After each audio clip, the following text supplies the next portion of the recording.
আমরা যারা car use করি বা মোটর সাইকেল ইউজ করি তাদের উচিত এই বাইক সম্বন্ধে একটু ভালো ধারণা রাখা। যেমন আমি ওয়ার্কশপে গেলাম, যে বললাম আমার এসি কাজ করছে না, শুধু গরম বাতাস বেরোচ্ছে। তো ওনারা বললো যে ঠিক আছে দেখি। আমি বললাম রেডিয়েটর ঘুরে না, রেডিয়েটর ঘুরবে কি করে, এটা তো সেন্সরযুক্ত এলিয়ন গাড়ি। তো এটা অটোমেটিক ঘুরে, আবার যখন দরকার হয় না অটোমেটিক অফ হয়ে যায়।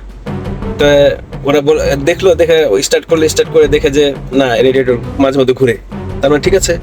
আচ্ছা, কিন্তু এসি আমি করেছিলাম কি, এই এসি বাটনটা অফ করে দিয়ে এই বাটনটা অন করেছিলাম, মানে যাতে গরম বাতাস বের হয়। হ্যাঁ, পরে ওদেরকে যখন দিই অন অফ করে, ওরাও বলে যে হ্যাঁ আপনার এসিতে সমস্যা। ওরা ফিউজ টিউজ খুললো। আমি বললাম দেখেন ভাই, ফিউজ টিউজ ঠিক করে দেখেন। তো ওরা দেখলো, দেখে বলে যে হ্যাঁ আপনার ফিউজ চলে গেছে, হ্যাঁ আপনাকে 300 টাকা দিয়ে ফিউজ লাগাতে হবে, আর আমাদের মজুরি 500 টাকা। ঠিক আছে করেন। ওরা করলো, আমার পাতানো ফাঁদে ওরা পা দিল। ওরা বিল দিয়ে দিলাম, চলে আসলাম। দেখলাম যে আসলে ওরা অসৎ কিনা। আমি আগে ধারণা ছিল ওরা ভালো, পরে দেখি না, এরা হচ্ছে অসৎ। ওরা অবশ্য ইনট্রিকলি আমাকে পরে আবার জিজ্ঞেস করেছিল মাঝখানে যে আপনাদের এই বাটনটা কেউ টিপে করে কিনা। ওরা কিন্তু বুঝতে পেরেছে যে এখানে সমস্যা। ওরা আবার এসে এখানে একটু টিপটাপ করে বলে দিল যে না, আপনার এসি এখন ঠিক হয়েছে, ওই ফিউজ চলে গিয়েছে। যাক, মেকার আসলে দেখলাম যে যতই ভালো হোক, আপনারা একটু যাচাই বাছাই করে নেবেন।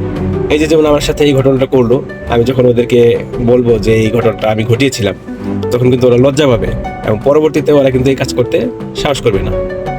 ধন্যবাদ সবাইকে। সবাই সতর্ক থাকবেন এবং আপনাদের গাড়ি বা মোটরসাইকেল যাই হোক না কেন, সবকিছু সম্বন্ধে একটা সম্যক ধারণা রাখার চেষ্টা করবেন।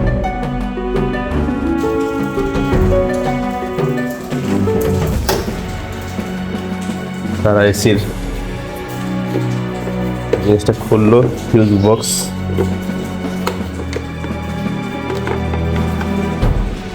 ফিউজ বক্সটা খুললো, এটা দেখে খুব গবেষণা করলো। হ্যাঁ, করে আমার এই জিনিসটা তারা চেঞ্জ করার কথা বললো, যে এটা নষ্ট হয়ে গেছে। আসলে কিন্তু এগুলো সব ভালো ছিল, আমার এসিও ভালো ছিল। এই হলো তাদের প্রতারণা।